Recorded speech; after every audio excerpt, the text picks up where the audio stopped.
We have received gifts from the Korean government, but this one was way beyond anything I expected at all.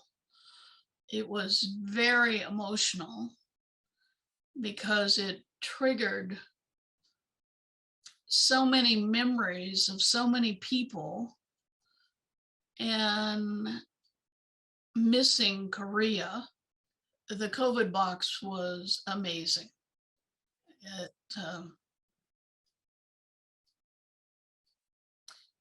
And it was also emotional because indeed our country had been pretty screwed up in its response. And here was Korea doing everything right and sharing. My 2 years in Korea was probably the most important 2 years of my life. It made me who I am, and it changed me. It made me clearly a world citizen. It set values for me that I'm much more intent and empathetic and observant of people and not so much on things. But if I talk specifically about some of the memorable events, it certainly would be the home life that we had.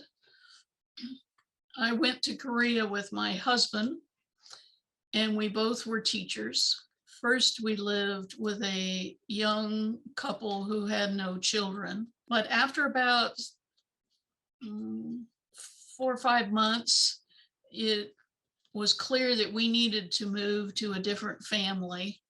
And so we moved across town to the Kim's house. And that family consisted of the mother and the father and 5 sons between age kindergarten and college age. And she always said that I was the daughter she never had. So we were involved in family activities, things like making mandu at New Year's time, and my husband doing it. And they thought that was really strange, but then some of the sons started helping. And of course, he was making strange shapes, not the traditional little folded up. And they thought that was funny. So we all had great laughter about things that he did different. When it snowed, we made a snowman, and of course, all the kids came around, and that was very interesting to them. He and one of the high school son would play with an American football out in the alley near the house. So we were very close to them and very involved. At school, the memories are of the morning assemblies where all the students lined up on the field. I understood very little of the announcements and the proclamations and the instructions that the students were getting. But I participated until I was told later that I didn't need to be there. That was great, because once we moved to the village, it was a much longer bus ride to get into town, and it was hard for me to get there by 7:30. I remember the winter was so cold because, of course, we only had heating in the teacher's room with the one stove in the middle when the temperature got cold enough, and the classrooms were not heated. It was important for the image of teachers to, when they went to the classroom, they would get up and take their coats off and their extra layers, and then they would go to the classroom and teach, and then they would come back and put everything back on. And I decided that was nuts, that I could teach and I could be as good a teacher with my coat on as without my coat. So I began to do that. And then I noticed that a couple of the other women teachers and then a couple of the men teachers also started leaving their coats on when they went out to classes. I remember taking, the toshirak for lunch every day with the rice and the egg and the miruchi or kim. I remember going on a special day, a Saturday after school was out with all of the women teachers, and we went to the Yusong hot springs and we bought 2 large containers of strawberries, and then we each took turns doing a hot steam bath. That was great fun with the women teachers. There was a lot of laughing. There was a lot of confusion when I didn't understand, but it all created the memories. And the other way that I learned about Korea and made memories and met wonderful people was taking trips around the country on vacation times or quick trips on weekends. It was such a memorable and life-changing experience that my 2 daughters could tell you that they grew up with a lot of Korea around them, that we brought home a lot of books that we thought would be interesting to little kids because we thought we were going to have children, and we did. And so, there are these little books from Korean primary school that they have very few words in it, but they have some, and then they show life in Korea. So it was interesting when our daughters wanted to read books, we'd look at the pictures and talk about what were these kids doing. We also brought home books like this.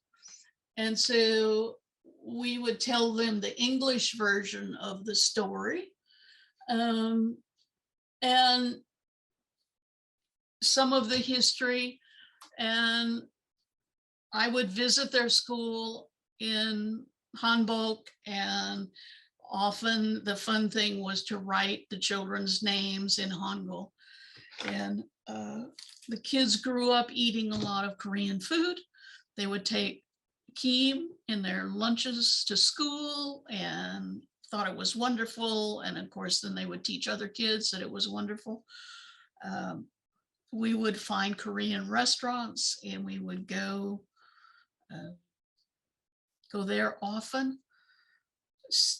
So they grew up with Koreans, Korean food, Korean sounds around them.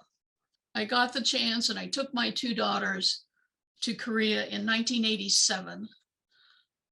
It was a very interesting time. There was a lot of student riots going on that summer. And so my daughters learned very well about tear gas and had interesting comments about why were the police being so mean to the students and so on, coming from a very much of an American freedom of speech perspective. Plus 1987 politics in Korea is not the same that it is now. And so my daughters learned to love Korea like I do. In fact, both of them said, well, they were going to go to Korea for college. Well, they didn't, of course. We visited my old school and of course my girls in high school, and those high school girls just loved talking to each other. Clearly, the 2 years in Korea impacted my life in so many ways. I was in the Peace Corps in Korea 1966 to 1968. We were the first group there. When we came home, then we got jobs, we had children, careers, etc. I did not revisit Korea until 1987 with the trip with my two daughters, as I said. I also have gone back to Korea in 2001.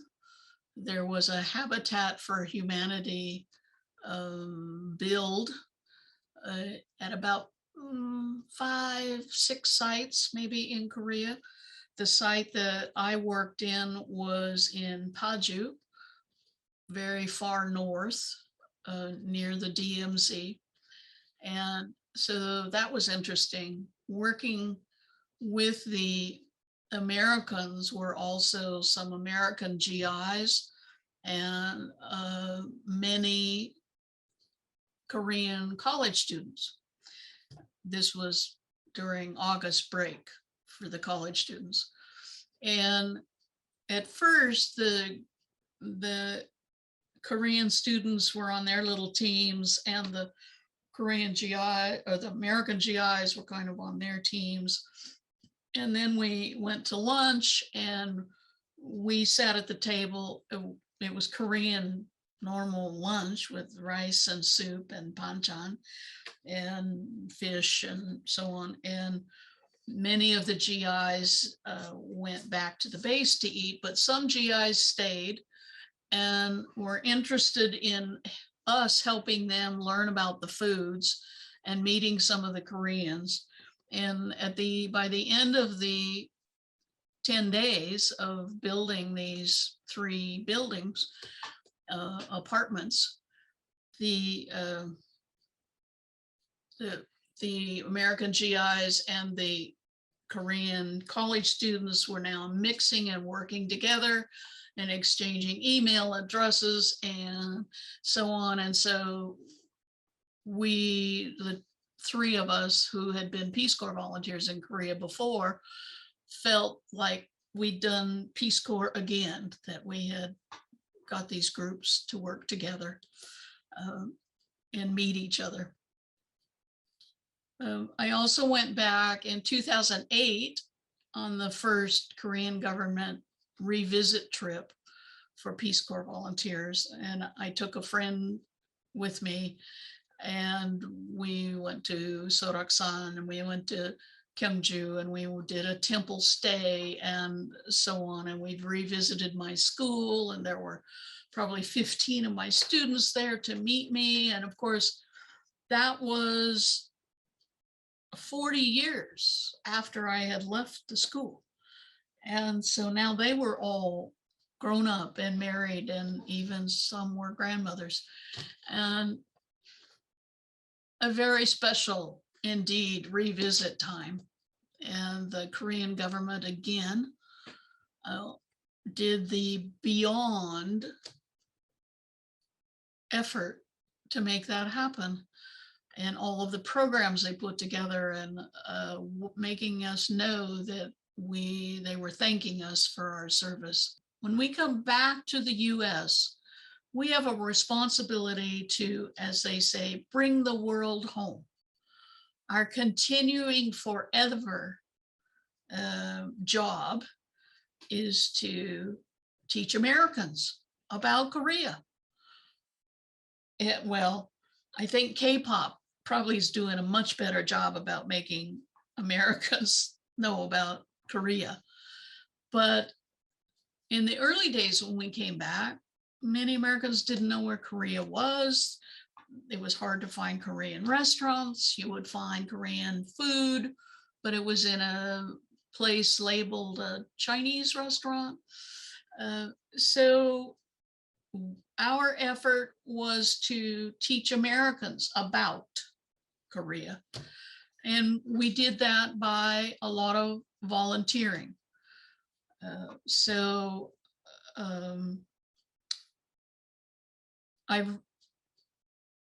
There are community efforts. The honorary consul here in Portland, I help him as a volunteer when he arranges events for volunteers or there has been a big series called the Three Nations Cultural Series, where the Korean consul, the Japanese consul, and the Chinese consul put on an event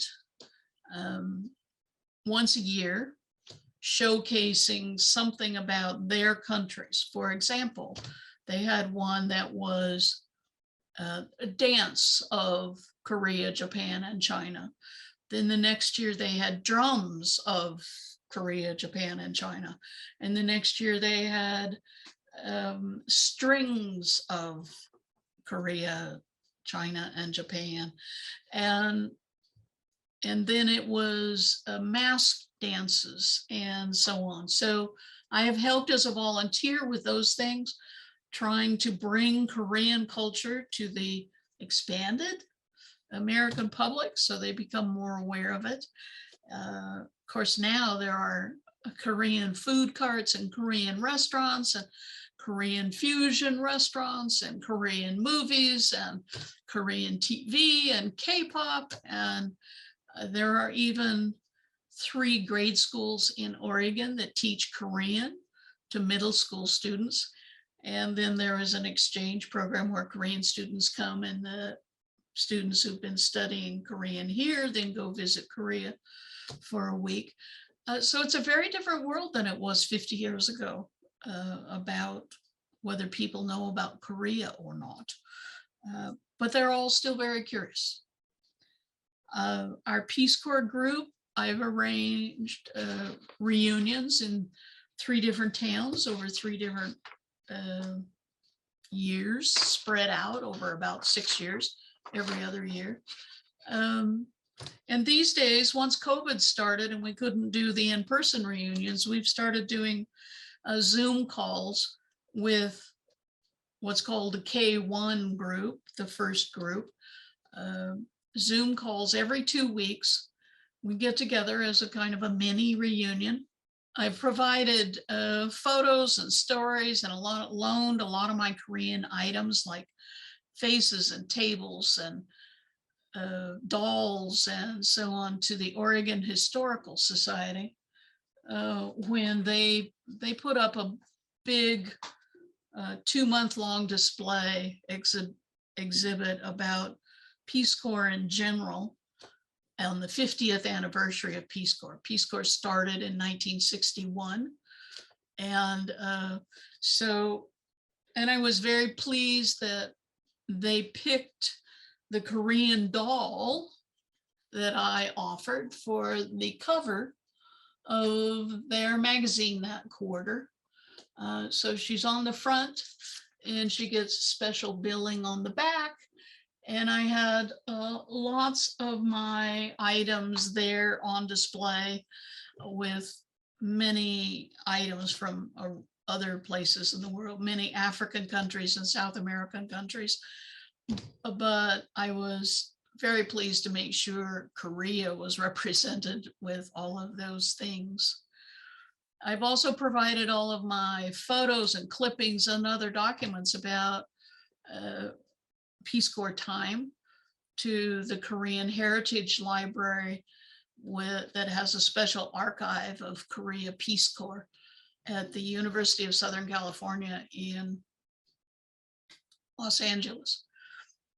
And so it's pleasing to know that those things are someplace available through the internet that other people can access them and do research and know about the old times in Korea. Currently, other than odds and ends about events, and they tend to be Zoom events these days, I volunteer for an organization called Friends of Korea, which I know the foundation knows very well because the Friends of Korea coordinated the COVID box.